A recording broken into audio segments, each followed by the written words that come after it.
Hello friends, आज हम लोग class 10 geography chapter 4 agriculture topic food crops other than grains को डिस्कस करेंगे।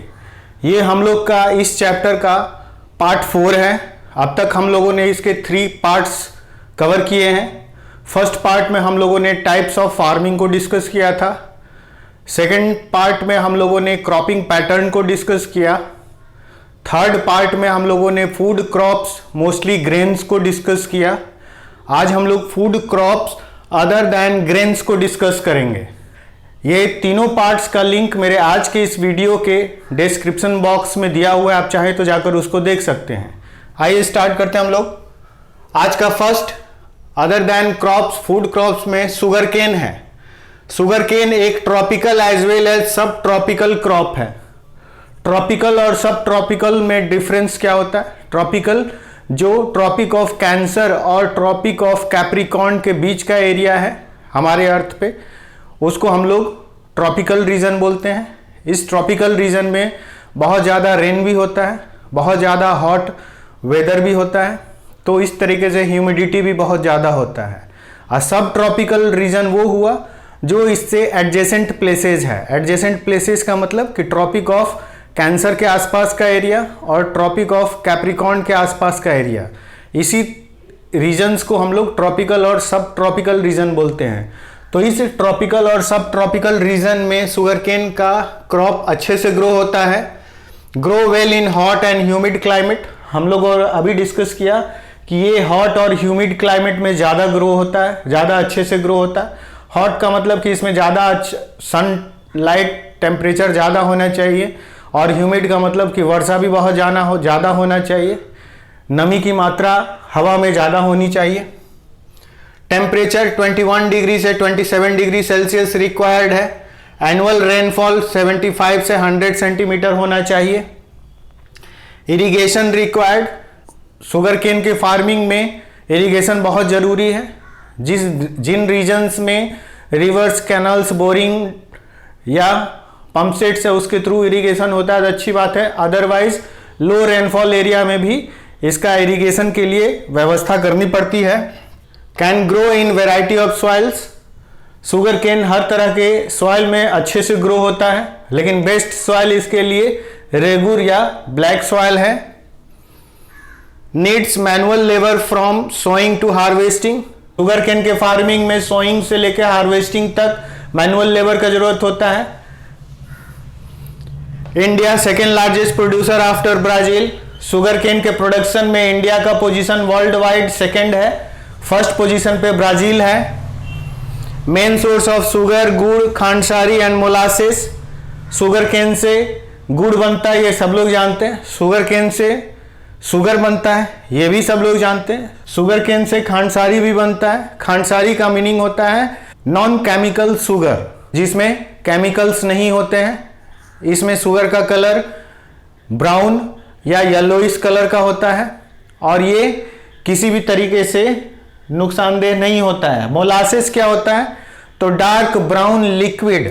शुगर केन को जब पकाया जाता है उसके जूस को, तो डार्क ब्राउन लिक्विड या जूस को ही हम लोग मोलासेस बोलते हैं।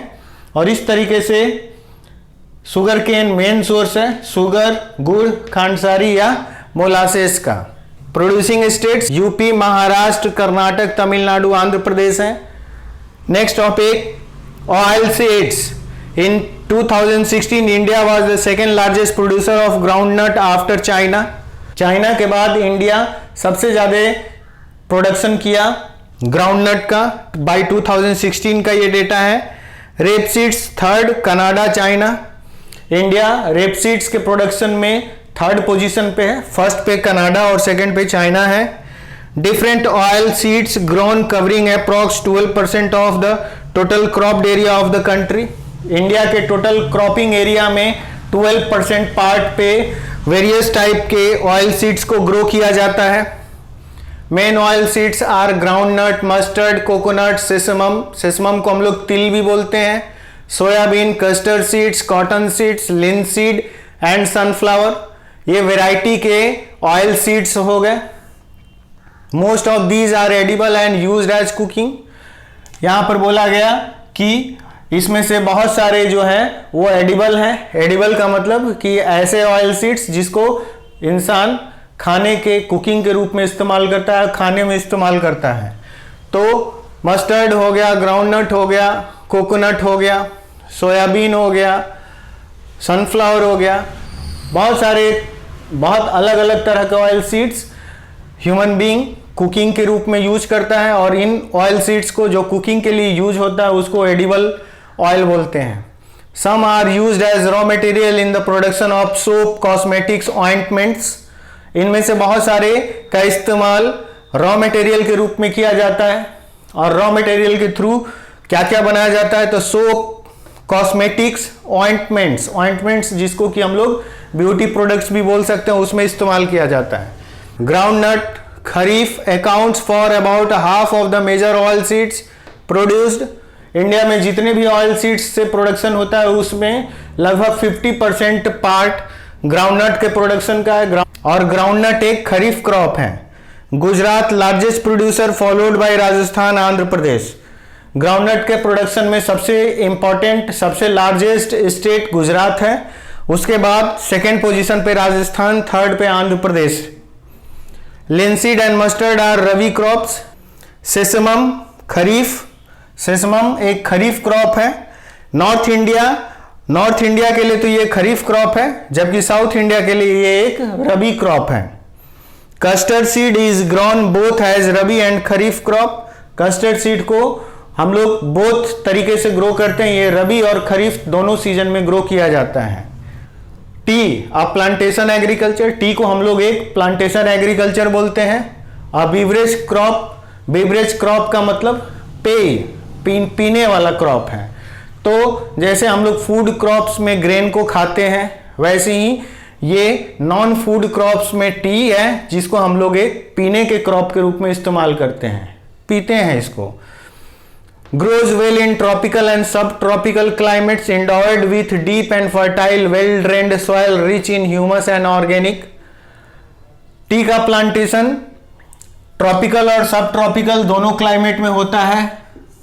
दूसरा चीज इसमें बताया गया कि डीप एंड फर्टाइल होना चाहिए सॉइल। तीसरा इंपॉर्टेंट चीज बताया गया कि ये ड्रेन्ड सॉइल होना चाहिए, यानी कि पानी की मात्रा इसके सॉइल में होनी चाहिए, बट पानी इसके जड़ों पे रुकना नहीं चाहिए। रिच इन ह्यूमस, ह्यूमिडिटी की मात्रा यहाँ होनी चाहिए। और इसीलिए टी का प्लांटेशन सीढ़ी नुमा खेती में होता है, खासकर हिल एरियाज में होता है। T bushes require warm and moist Frost free climate all through the year. इस टी प्लांटेशन में फ्रॉस्ट फ्री मतलब कि हल्की फुहारें हो सकती हैं, लेकिन ऐसा क्लाइमेट हो जिसमें कि वर्षा ज़्यादा नहीं हो, तो टी क्लाइमेट के लिए अच्छा माना जाता है। Frequent shorts evenly distributed over the year ensure continuous growth of tender lips. T के प्लांटेशन में इंपॉर्टेंट होता है कि नई ताज़ी पत्तियां लगातार ग्रो होती रहें, और नई ताज़ी पत्तियां तब अच्छे से ग्रो होंगी जब इसमें frequent showers all through the year होता रहे। बहुत ज़्यादा रेन नहीं हो, बहुत हल्का रेन हो फुहारों के रूप में। और इस तरीके से इससे होगा कि टी के प्लांट्स में नए लीव्स आते रहेंगे, और ये नए लीव्स ज़्यादा इंपॉर्टेंट होते हैं। इसमें खुशबू भी ज़्यादा होती है और इसमें टेस्ट भी ज़्यादा होता है। उन्हीं टेंडर लीव्स को इस्तेमाल किया जाता है। यहाँ पर टेंडर लीव्स की बात हो रही है, नए ताज़ी पत्तियाँ। T labour intensive industry. T एक लेबर इंटेंसिव इंडस्ट्री है। लेबर इंटेंसिव इंडस्ट्री का मतलब होता है कि इसमें ज़्यादा से ज़्यादा मजदूरों की ज़रूरत होती है, इसमें ज़्यादा से ज़्यादा वर्क का ज़रूरत होता है। Requires abundant cheap and skilled labour, खासकर वुमेन। इसमें ज़्यादा से ज़्यादा लेबर का ज़रूरत होता है, तो ज़्यादा लेबर का ज़रूरत होगा तो उनका चीप होना यानी सस्ता होना ज़रूरी है, उनका स्किल्ड होना ज़रूरी है। स्किल्ड इसमें क्या चाहिए, तो टेंडर लीव्स को तोड़ने का स्किल चाहिए, और उसको तोड़ने का स्किल वुमेन को बेस्ट तरीके से होता है। ठीक है, इसलिए इसमें वुमेन का रिक्वायरमेंट ज़्यादा होता है। It processed with in the tea garden to restore its freshness. Tea plantation के टी गार्डन में ही टी का प्रोसेसिंग ज़्यादातर किया जाता है ताकि इसका फ्रेशनेस को रिस्टोर किया जा सके। प्रोड्यूसिंग स्टेट्स आसाम, इसका आसाम में प्रोडक्शन ज़्यादा होता है। Hills of Darjeeling and Jalpaiguri district of West Bengal, West Bengal के जलपाईगुड़ी और दार्जिलिंग डिस्ट्रिक्ट में इसका प्रोडक्शन होता है। हिमाचल प्रदेश, उत्तराखंड, मेघालय, आंध्र प्रदेश एंड त्रिपुरा, इस पार्ट्स में टी गार्डन, टी प्लांटेशन अच्छे से होता है। India second largest after China, tea plantation में, टी के प्रोडक्शन में world wide India second largest position पे है, फर्स्ट पोजीशन पे चाइना है। नेक्स्ट कॉफी, कॉफी भी एक प्लांटेशन एग्रीकल्चर है, कॉफी भी एक बेवरेज क्रॉप है। Indian coffee world wide famous for its good quality, Indian coffee को वर्ल्ड वाइड फेमस बोला जाता है और ये वर्ल्ड वाइड फेमस है। और इसके फेमस होने का कारण क्या है? अरेबिका वेराइटी, ये स्टार्टिंग में यनम से इसके पौधे लाए गए थे और इंडिया में लगाया गया था। और अरेबिका वेराइटी वर्ल्ड का बेस्ट वेराइटी है कॉफ़ी में और इसका प्रोडक्शन इंडिया में होता है, ये वर्ल्ड वाइड फेमस है। Great demand, initially its cultivation was introduced on the Baba Budan hills and even today its cultivation is confined to Nilgiri in Karnataka, Kerala and Tamil Nadu.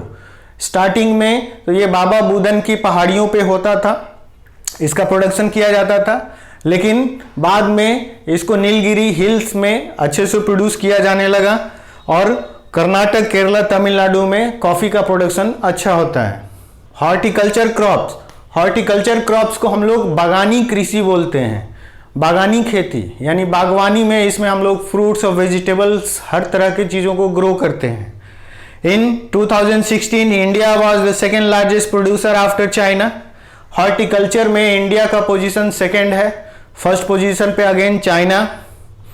Tropical and temperate fruits, ये ट्रॉपिकल और टेम्परेट फ्रूट्स दोनों तरह के ग्रो होते हैं horticulture में। Mangoes, mangoes का production Maharashtra, Andhra Pradesh, Telangana, UP, waste Bengal में ज़्यादा होता है। उस तरीके से ऑरेंजेस का प्रोडक्शन नागपुर, चेरापूंजी, मेघालय में ज़्यादा होता है। बनाना, बनाना का प्रोडक्शन केरला, मिजोरम, महाराष्ट्र एंड तमिलनाडु में ज़्यादा होता है। लीची एंड गुआवा, लीची एंड गुआवा का प्रोडक्शन यूपी, बिहार में ज़्यादा होता है। पाइनएप्पल्स, पाइनएप्पल्स के लिए मेघालय फेमस है। ग्रेप्स, ग्रेप्स के लिए आंध्र प्रदेश, तेलंगाना, महाराष्ट्र फेमस है। एप्पल्स, पियर्स, एप्रिकॉट्स, वॉलनट्स, इसके लिए जम्मू कश्मीर का एरिया और हिमाचल प्रदेश फेमस है। तो आज हम लोगों ने food crops other than grains को डिस्कस किया। आपको मेरा आज का वीडियो कैसा लगा कमेंट करके ज़रूर बताइएगा। अच्छा लगा हो तो लाइक, शेयर, सब्सक्राइब भी कीजिए, अपने फ्रेंड्स को भी इस चैनल के बारे में बताइए। नेक्स्ट वीडियो मैं जल्द लाऊंगा। Thank you.